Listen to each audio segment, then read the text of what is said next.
10 years ago, I set up my home theater. Since then, I've spent increasingly more time with a phone in hand than a gaming controller. Eyes scrolling a small screen instead of watching the big one. If I put my phone behind me, it's out of sight, but it's within reach. And if I put it in front of me, out of reach, well then it's just sitting constantly in sight. And if I put it outside of the room, well then I can't hear it ring, which defeats the purpose of having a phone altogether. But what if I could make my phone dumb? Wait, no, the dumbest phone when I'm in this room. Oh. G'day.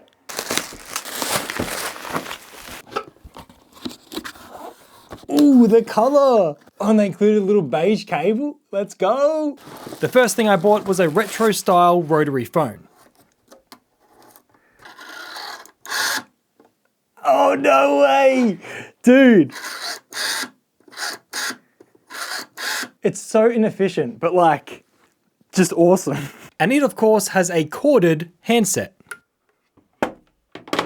Testing! And the second thing I bought is called Cell 2 Jack. The packet unfolds and has like so much instructions printed on it, which is good. The Cell 2 Jack dongle has some LED indicators, regulatory information, and a 5-volt USB charger for your phone, and an old phone socket.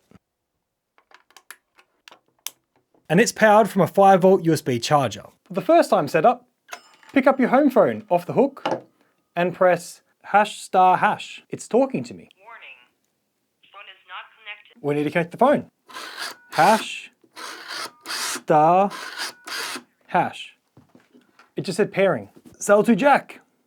Pairing. It said phone connected. It has like the fake hum.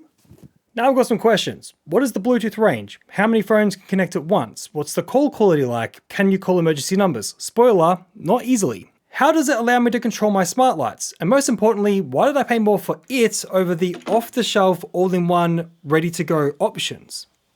Now you might be thinking, Cam, what a waste of money, or time, or effort, or all of it together. To that I say, tranquility is an untroubled state, free from disturbances. Now if I put my smartphone on Do Not Disturb so only my wife, family members and friends can call me, well that's kind of undisturbed, but if I have to resist the urge to grab it, that's not untroubled. This is untroubled.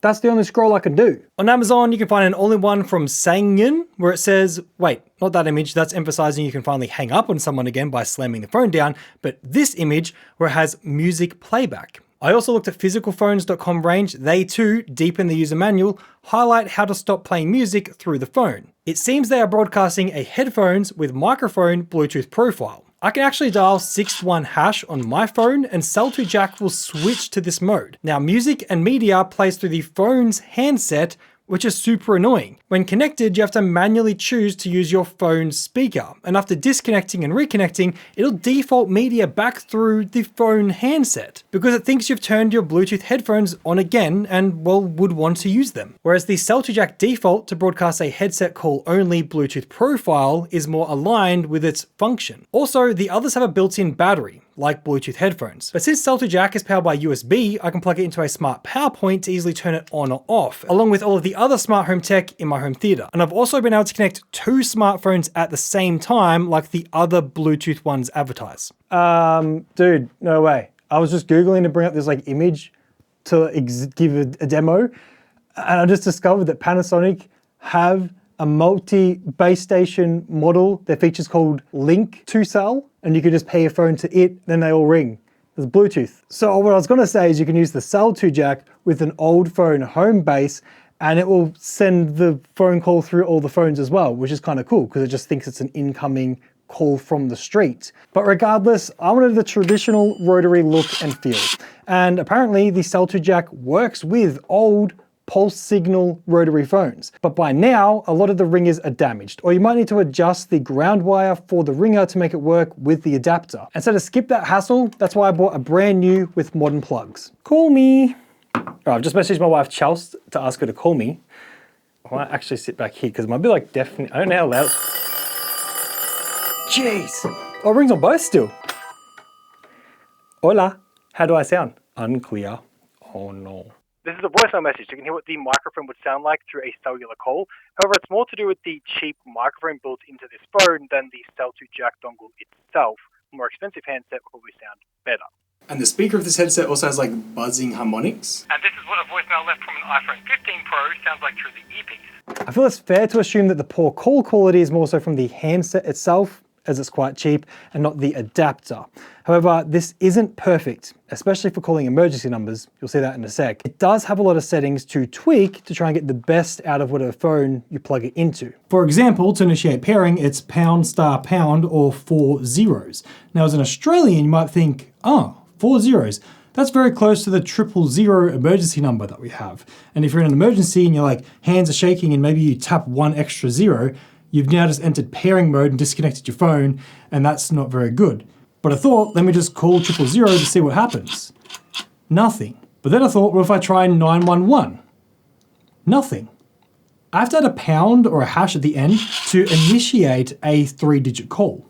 I saw a review specifically state that they bought this in case their toddler ever needed to dial 911, as cell phones are too complicated to unlock. Now I know that Joe, that goes by Rillo, has a cell-to jack. As it was his video about his setup that made me buy one, and as an American, I asked him to try 000, and after more than 10 seconds, nothing happened, until he pressed pound. Okay, let's try it again with 911.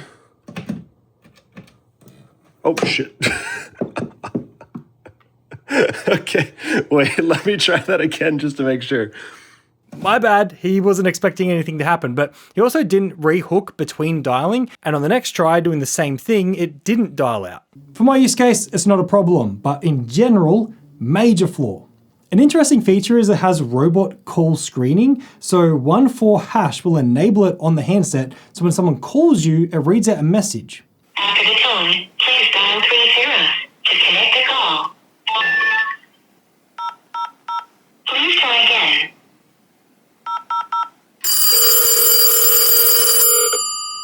Yeah, as an Aussie, that's just weird. It's like someone saying like dial 911 to connect your call. That's like, you just don't blur those lines. Every other setting's pretty standard. Speaker volumes, microphone volumes, various voltage depending on the handset that you've got. And apparently some home phone models that have a screen will actually get caller ID passed from the mobile phone. Obviously I can't test that as I bought something without a screen. But the coolest feature that mine still can do is star. So if you dial star, it should trigger a smart assistant. It has. So if I talk on the phone here to the smart assistant, it can hear what I'm saying. It is rare to memorize people's phone numbers now, so you can simply ask the assistant to dial it for you. And yes, this means I can use a rotary phone to control smart home devices.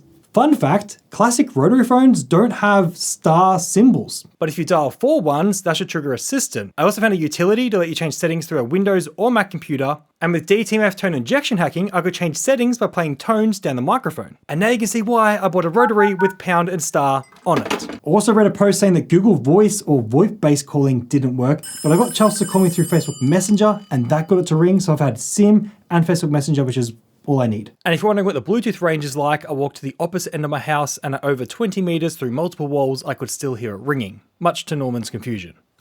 I paid just under 50 for the phone and over 70 for the dongle. I would say if you want to achieve what I'm after, which is having a phone in a separate room, out of sight and out of reach, but you can still hear it ring through something else, a car hands-free kit, the ones that normally clip on a visor, without battery though, so it can be easily turned on and off with like a smart power point, that would achieve my tranquil setup for cheaper, most likely. Of course, if you've got a high-end smartwatch where you can like answer calls and talk through that, well then that's an option, but I've stopped using ones like that because I don't want the apps to be scrolling and distracting me on my wrist. Yes, I know I said I was gonna make a video about this one, the retro smartwatch that like I've converted. I've got beta firmware coming through from the guy that makes it, so I would have test that. And yeah, obviously something's happening with the speakers. You'll see that soon. I hope the information in this video either helps yourself or someone you know bring a little bit more balance to your life with tech. Oh, I almost forgot to say, click subscribe, turn on the bell, leave comments, all the YouTube-based stuff. Thank you for watching. Bye.